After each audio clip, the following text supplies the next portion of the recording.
Hi everybody, welcome to Test Drive Tuesday with Jim Bass Cars and Trucks. Today we are in the newest member of the Nissan family, the 2018 Nissan Kicks. We are in a base model today with Daniel Banda. He's a sales professional at Jim Bass Nissan, and we're going to do a lot of referencing to this vehicle as well as the things that are available in higher trim levels that are on the way to our lot. What do you think overall about this new Kicks? Brian, I'm pretty excited about it. The overall room, that's in this, this crossover, and then everything that it brings to the table is pretty exciting. Absolutely, and like all videos, we usually start right at the infotainment system. This one features a 7-inch full-color touchscreen, but it's a new design. You'll notice around it there, it kind of looks flat to you, but close in on it here, it's actually a floating screen design that Nissan's putting out for the first time inside of this Kicks. What do you have on that screen, Daniel?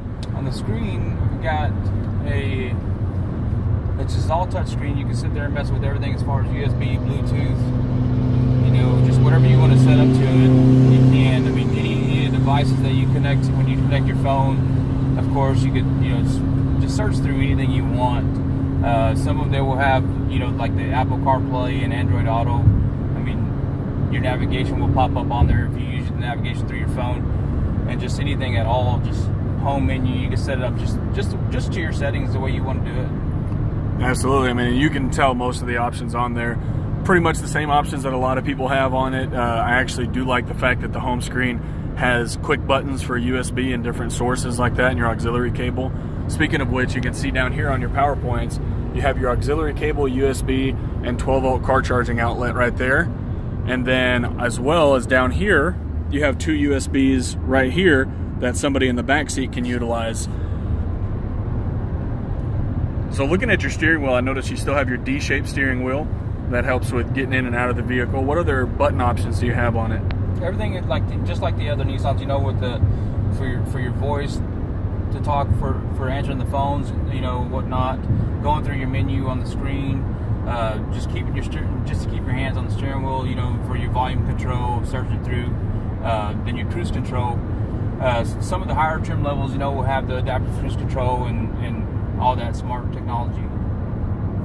Awesome. And some of the technology it does have is located right underneath your steering wheel, correct? Yes. Like right here under the steering wheel, you have like your frontal crash warning, whatnot. Just the sensors you can turn on and off. It gives you that ability to turn them off if you want, but I don't see anybody, turning that off for any reason. Right. Your forward collision warning system combined with your automatic emergency braking is a great safety feature to have. Oh, yes. And then you do still maintain a digital display in the front center of your instrument cluster. What kind of information do you get from that? On that one right there, you have, through your menu, of course, your average miles per gallon, your average speed. You do get your trip odometer, and then you can use, just if you need to get the actual average miles per gallon that you're getting, because, this Kicks gets an impressive, 36 on the highway and 31 in town. It's not too bad for the crossover. Absolutely. And another newer thing you're going to see is the location of the push button start in this vehicle. And like I said, this is a base model, but we still do have the intelligent key system with your push button start. It's located right there by the shift, and that's a newer location. I actually tend to like it. It's nice. You don't have to kind of look for where your button is if it's hidden behind the steering wheel. So it's a nice little spot to be at.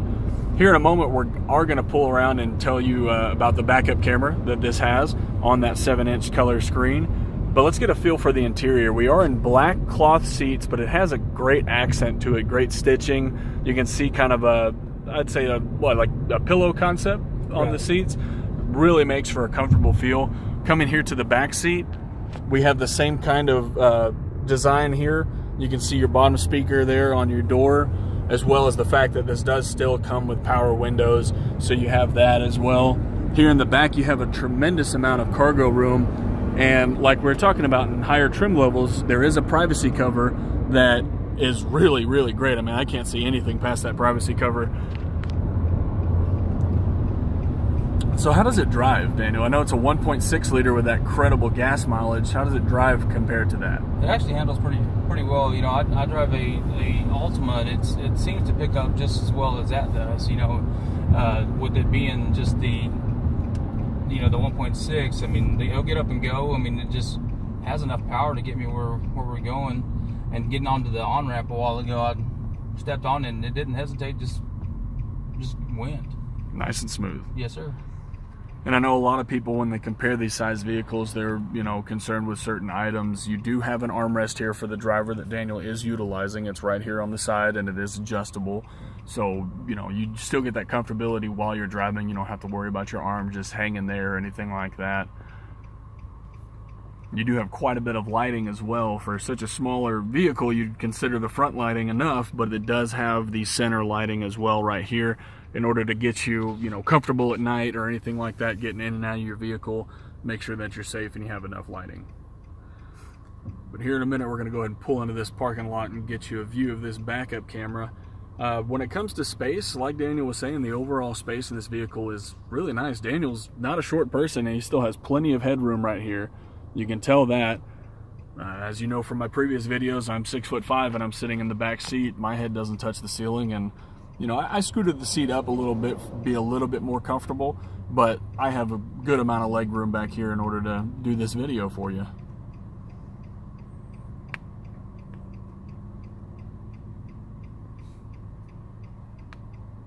And you said, Daniel, that this was the vehicle Nissan made to kind of replace the Juke? Yes, it kind of took over the Juke. I mean, it gives people more room for the back seat. I mean, and the Juke, the back seat was just a little small, and not a lot of people realize that the Juke had 4 doors. But this one, I mean, space-wise, I mean, you could sit comfortably. I mean, I could sit barely could fit into the Juke in the back, but it definitely, this one here, I mean, with the seat all the way back, my knees are barely touching that back seat. But I mean, this one just definitely, I think it's going to be a success. I mean, it's priced right. I mean, it just definitely has some really good price points, and especially for everything that you do get with it. I mean, it really does. Yeah, absolutely. I think with the price point there, the size of vehicle that you have is perfect for your college students, people like that don't maybe want a regular sedan to drive. They want something a little bit beefier. Here's that backup camera. Daniel's going to talk to you about that. With the backup camera, you know, you got everything as far as it gives you the distance meter, and it gives you right outside the red's about 2 feet, and then you get 4 feet right outside the yellow, and then you get 6 feet at the green.